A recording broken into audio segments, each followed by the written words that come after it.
Hi, I'm Steve Rawling. I help businesses tell great stories about their work. This webinar is about stories we can tell about our work in a lockdown. Normally when I do a storytelling session for business clients, we talk about, well, why do we tell stories? And normally we talk about establishing trust on a personal relationship with stories, using stories to sell, particularly to sell new technology and innovation, and also about building brands with stories.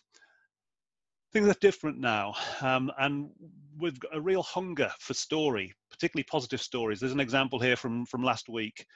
This is NHS workers arriving at a Tesco branch, and I think it's in Wales, and all of the Tesco staff stand there and they start just applauding them and giving them a round of applause. And there's another example just today on LinkedIn where a guy posted, my wife's gone to Aldi, and she was pushed straight to the front of the queue because she's got a nurse's uniform on. And the manager said, "Come back anytime. We'll open a queue. We'll open a till especially for you." And that story had something like 20,000 shares already because we're desperately hungry for stories. So I think we're moving on from why we tell stories normally in business into, well, why tell stories in a crisis? And there are two reasons. We are hungry for stories of altruism, and the stories, these are do the right thing. We are also interested in stories of resilience, and we should be telling stories of resilience because we need to hold out hope for the future. So it's really important that these things we can do with stories, and we can do them better with stories than we can just with facts and opinions. No matter how many facts and opinions we've got, the stories work better, the stories sink into people's memory. What's really interesting is that some people are still just basically sending us kind of facts and opinions. Here's an email I got from my utility provider, the water company for the Northwest, and they send, "Dear customer, it's a challenging time right now," and kind of buried away down, if you can just about see, buried away down the bottom of that email said, "Don't put kitchen roll wet wipes on newspaper down the toilet. It can cause major blockages." Okay, but it's not really a.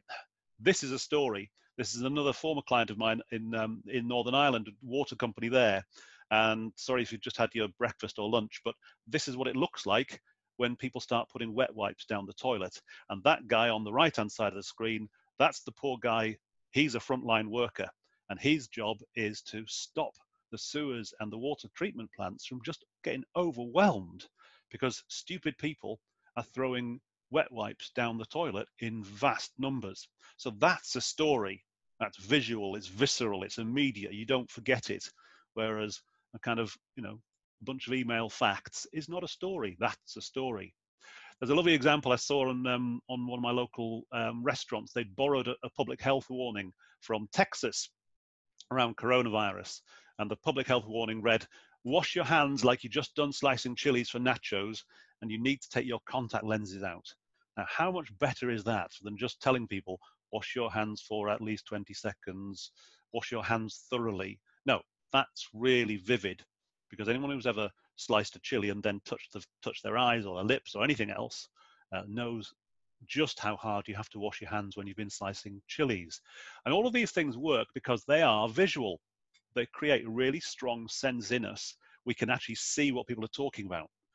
So we can see it, we can play with the visual image lands in our brains, and it makes it much, much stronger. Particularly when this one, you're invoking the sense of smell and the sense of taste and the sense of pain. So it's a much stronger connection by getting something vivid in our minds than just giving us some facts and some opinions. So the crucial test of whether or not you're telling a story as opposed to giving people facts and opinions is this. Stories start a movie playing in your head. And if there's no movie playing in the head of the person who's listening to you or reading what you're saying, if there's no movie playing, you're not telling a story. You're just giving them some facts and some opinions. So the story makes a vivid movie start playing in your head. And this is something that business get wrong again and again and again. Well, we all do. We have the movie playing in our heads because we were there. We know what we're talking about. But when we sit down at a keyboard and start writing it in an email or a website post or a blog post, the minute we start writing it, we start writing in business language and we stop telling the story. And the story is the thing that starts the movie playing in somebody else's head. Now, at the moment, we are telling a lot of stories about coronavirus, particularly on social media, and we've all seen the images. Kids putting rainbows up in windows, cute posts on Facebook and other social media. And there's nothing wrong with this. I mean, people need to feel, even if there's nothing much I can do, I need to feel like, I went and stood outside on my back, my back garden, and I clapped at 8 o'clock at night to applaud the NHS workers. It's a little thing, and we need to feel like we're doing something to help. However, there's a downside to this, and it's that, well, I'll explain by showing you a great piece of storytelling that UNICEF did a couple of years ago now. And there was a UNICEF TV advert, and it featured two kids in a refugee camp. And the oldest boy was saying, sometimes I worry that I'll get sick like mummy got sick. If I get sick, who's going to look after my little brother? And then he said, but it's okay. UNICEF has got 177,000 likes on Facebook. And, by next week, maybe we'll have 200,000.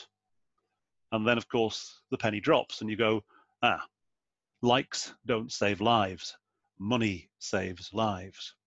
And this was a really effective campaign by UNICEF to say, look, it doesn't matter if you like something online. You've got to do something. So liking stuff is virtue signaling often. It's also, there's also the concept of emotional gifting. I'm liking something so that I'm trying to cheer you up, right? So there's a kind of emotional gifting element to it. I'm not saying I'm not knocking it, but virtue signaling is, well, frankly, it's cheap.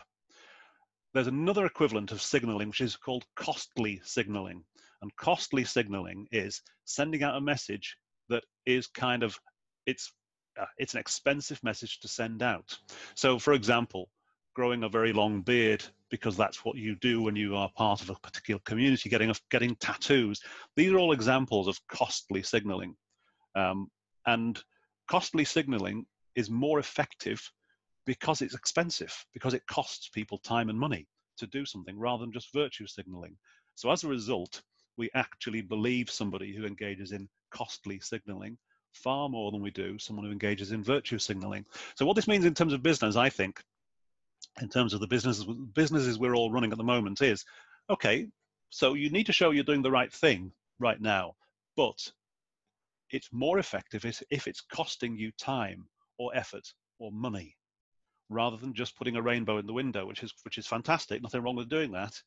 But if you're doing the right thing, you're doing the right thing to help clients, for example, you're doing the right thing in a wider community at a cost. If you're doing the right thing at a cost in time or effort or money, then we are far more likely to believe you and far more likely to take you on trust. So that's the first element around altruism stories. It can't just be virtue signaling. The second thing to be aware of right at the moment is that we are hyper aware of selfish behavior in a crisis.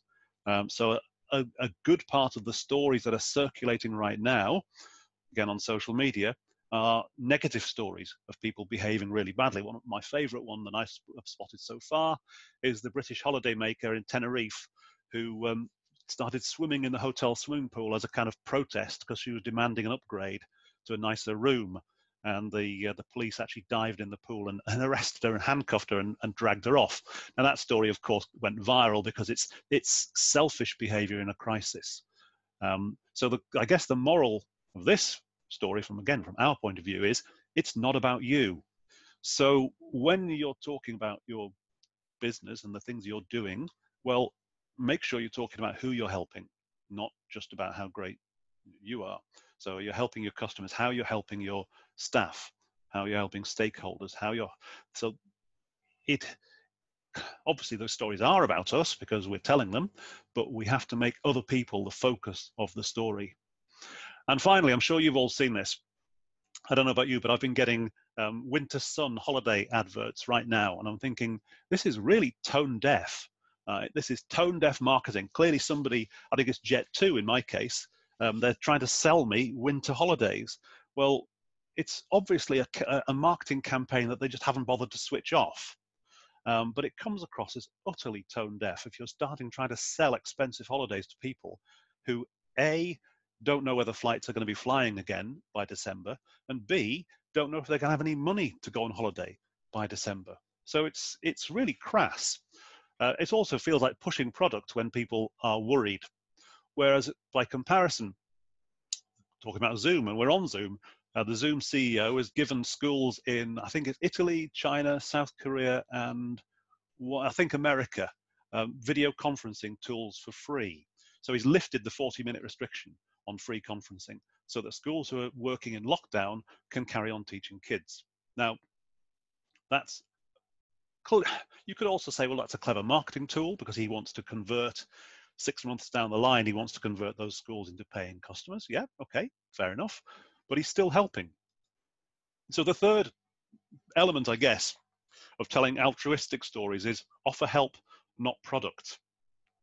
So what else can you do for customers or the wider community apart from the thing you already sell? But also, here's an interesting thing: what particular expertise can you offer? So you're not just offering product, but you're offering. So there's an example. I'm a client I'm working with where they sell sales pipeline software, and on their blog, they're talking to people about things like switch off your marketing campaign. Take it easy with your sales team. Don't push them on their targets. So they're offering all kinds of expertise as well as their product, or often instead of the product. Just allowing the fact that people are still, in many cases, people are still firefighting, and they don't want to feel like they're being sold product. What they want is offers of help. And in all of these cases, the same test before, what's the movie playing in someone's head? So you have to show me, don't just tell me. So if you're doing these good things, if you are costly signaling, if you're doing the right thing for other people, if you're offering help, not product, well, don't just tell me, show me. Show me an actual example. So talk about a person you're helping, talk about a thing you're doing. And this is how you get stories to feel genuine and real. Now, the other thing I want to talk about is positive stories, because that's something which I think we all need. People need a bit of good news right now. And there are many ways you can tell positive stories, but there's one story particularly I think is really important. The tool I'm going to just share with you briefly for the last sort of 5 minutes is the idea of the notion of the story arc. And the story arc is something fiction writers and movie script writers love. And it's like the idea of a story as a roller coaster. So over time, things go from bad to good to bad to good. And so long as we're on the roller coaster, we're kind of hooked. We're addicted. There's a great example here from the Harry Potter series. So this is how a novelist like J.K. Rowling treats the story roller coaster, where this is an analysis of the emotional state of the characters. It's a textual analysis over the entire time of the novel. As you can see, they're either going up or down. It's either a peak or a trough. There's never a flat line. There's never a plateau. So when someone's writing a story, if the character is flatlining, well, they edit that bit out, right? And we either want rise or fall. Now, what's interesting about this in business is that some businesses will try and tell you that their product, everything's good, getting better, and going to end up brilliant. So an unremittingly good story. And the problem with an unremittingly good story is we just don't believe it. It's literally too good to be true. Equally, there are people, and I think the environmental movement have been guilty of this in the past, where they tell everything is bad, it's getting worse, and it's going to end up terrible. And the problem with that story is it depresses people, and therefore they turn away from it, and they don't do anything. In fact, they don't listen to it because it's too depressing. So you can't do either. You can't do unremittingly good, and you can't do unremittingly bad, because neither story works. So you do what novelists do. Here's an analysis done on 3,000 books on the Gutenberg project. So this analysis was looking for story patterns in 3,000 of the most downloaded books. Again, done by a kind of textual analysis of positive and negative words. Now, the authors of that study discovered that there were kind of 5 basic stories, 5 or 6, that recur again and again and again. The rags to riches story starts in a bad place and ends up good. So that's Cinderella or Rocky. The downfall story starts in a good place but ends up bad. So that's Macbeth or Harvey Weinstein. The pride and fall story is trying to do something and then falling flat. So Jurassic Park is a great example, or Icarus or Titanic are all examples of pride and fall stories. And the journey story is like the roller coaster we talked about before. Every good novel is a roller coaster. But the one story I want to focus on today, just for 2 or 3 minutes, because I think this is the story that we are in right now, and that's the recovery story arc. And the recovery story arc is really, really powerful. And Kurt Vonnegut, the science fiction writer, described this recovery story as the story of a man in a hole, because you're walking along and you fall into a hole. But what's interesting is you can't fall out of a hole. You have to climb. So that's why we love these stories, because most of the time, are actually operating in our comfort zone.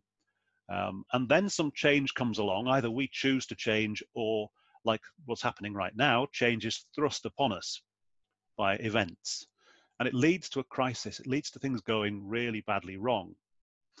However, that's where we recover, and that's where we grow, and takes us back to a better place. So what's interesting about the recovery is we don't recover back to our comfort zone.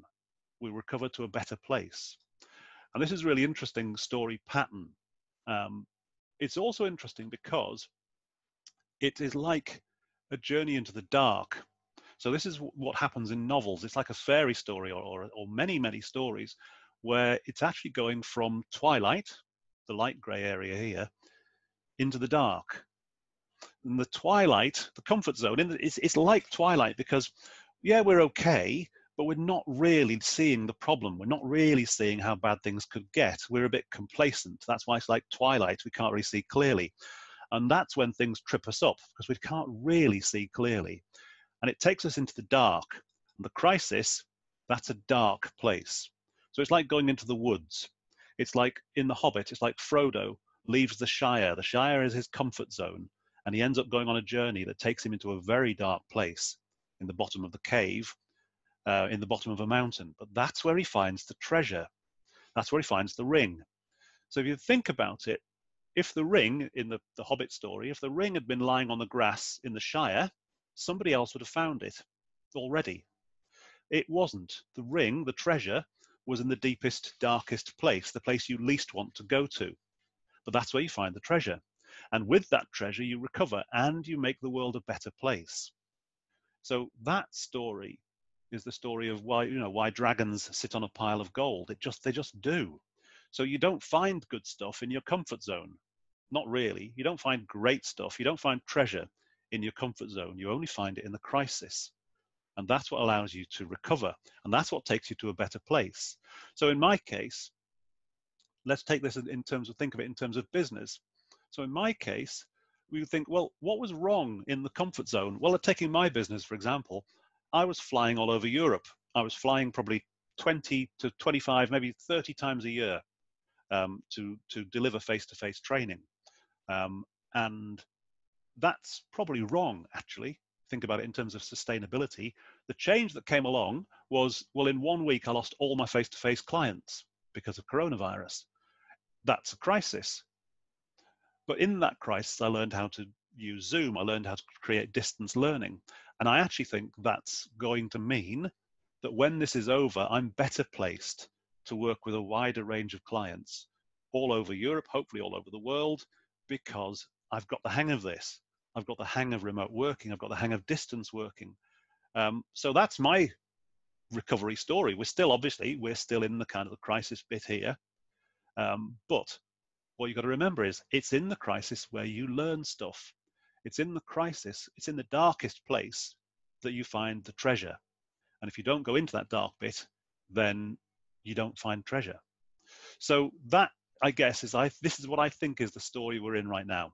We're in a recovery story, and they're very powerful stories to tell. And so I think you can ask those 3 questions of yourself or your clients who you're working with. We were in our comfort zone before this, and something was wrong, right? Something was incomplete. Something was vague or confused. Or now we're in the crisis, but now we really learn what matters. So right now we are all in the middle of our own recovery stories. And it's worth remembering, okay, so things may feel bad right now. We may feel we're down in the dark. And maybe we would like to be back in our comfort zone. But if you stay here in the comfort zone, if you stay at home, if you stay in bed, if you never go into the dark place, you never go into the woods, you never learn anything, you never grow. It's on these parts of the journey, in the dark, in the crisis, where you throw away the things that don't work anymore. You pick up the things that do work, that are valuable, and you drag them back into the light. So this is a really positive story that you can tell as we go through this really difficult time. You can hold out hope for the future. So good luck with your recovery stories. If you'd like to talk to me about how your business can tell better stories about its work, right now and in the future, then get in touch. I'd love to hear from you.